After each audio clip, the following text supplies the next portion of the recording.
Hello guys, நம்ம இந்த வீடியோவில் இன்றைக்கி பார்க்க போகிறோம் அப்டேட். சன் டிவியில் ஒளிபரப்பாகி வந்த வானத்தை போல சீரியல் ஆக்ட் பண்ணிகிட்டு இருந்தவங்க தான் ஸ்வேதா. சொந்த சீரியல் ஆக்ட் பண்ணிகிட்டு இருந்த ஸ்வேதா அவர்களுக்கு இப்போது ரீசெண்டாக பார்த்திங்கன்னா மேரேஜ் நடந்து முடிஞ்சிருக்கு. ஸோ அவங்களுக்கு நம்மளுடைய திருமண வாழ்த்துக்களை தெரிவிச்சுக்கலாம். ஸோ அவங்க இப்போது இந்த சீரியலை விட்டு விலகி இப்போது என்ன ஒர்க் பண்ணிக்கிட்டு இருக்காங்க அப்படின்னு பார்த்தீங்கன்னா, நம்ம கலைஞர் டிவியில் பார்த்திங்கன்னா ஒரு சீரியல் நடிச்சிட்ருக்காங்க. இப்போது இவங்க சீரியல் நடிகையாக இருந்தாலும் மிக நல்ல ஒரு பிரபல சீரியல் நடிகை அப்படின்னு சொல்லி தான் எல்லாருக்குமே தெரிஞ்சிருக்குங்க. ஏன்னா அந்த அளவுக்கு சீரியல்களில் இவங்களுக்கு நிறைய வாய்ப்புகள் தொடர்ந்து கிடச்சிட்டே வருது. கண்ணெதிரே தோன்றினால சீரியல் தான் இப்போது கலைஞர் டிவியில் பண்ணிக்கிட்டு இருக்காங்க. அதில் லீட் ஹீரோயினாகவும் நடிச்சிட்டு வராங்க.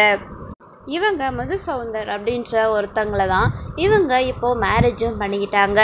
இவங்களுடைய மேரேஜ் பார்த்திங்கன்னா லவ் மேரேஜ் தாங்க. இவங்க நீண்ட நாள் இருவருமே பார்த்திங்கன்னா நீண்ட நாள் காதலிச்சு இப்போது திருமணம் செஞ்சுருக்காங்க. இவங்களுடைய திருமணம் முடிந்த கையோடு இப்போது ரசிகர்கள் அவங்களுக்கு வாழ்த்துக்களை தெரிவிச்சுட்டு வந்துட்டு இருக்காங்க. இவங்களுடைய திருமணம் முடிந்த கையோடு இப்போது அவங்களுடைய க்யூட்டான பிக்சர்ஸ் எல்லாமே இப்போது சோஷியல் மீடியா பக்கத்தில் அதிகமாக ஷேர் பண்ணிட்டு வந்துட்டுருக்காங்க. ஸோ இந்த ஒரு அப்டேட் கண்டிப்பாக உங்கள் எல்லாருக்குமே பிடிச்சிருக்குன்னு நினைக்கிறேன். ஸோ வானத்தை போல சீரியலில் நடித்த நம்ம ஸ்வேதா உங்களை நீங்கள எவ்வளோ மிஸ் பண்ணுறீங்கன்னு கமெண்ட்டில் சொல்லுங்கள். இப்போ உங்களுக்கு மேரேஜ் நடந்து முடிஞ்சிருக்கு. உங்களுக்கு விஷ் பண்ணணும்னு நினச்சிங்கன்னா கமெண்ட்டில் உங்களோட தெரிவிச்சிருங்க. தேங்க்ஸ் ஃபார் வாட்சிங்.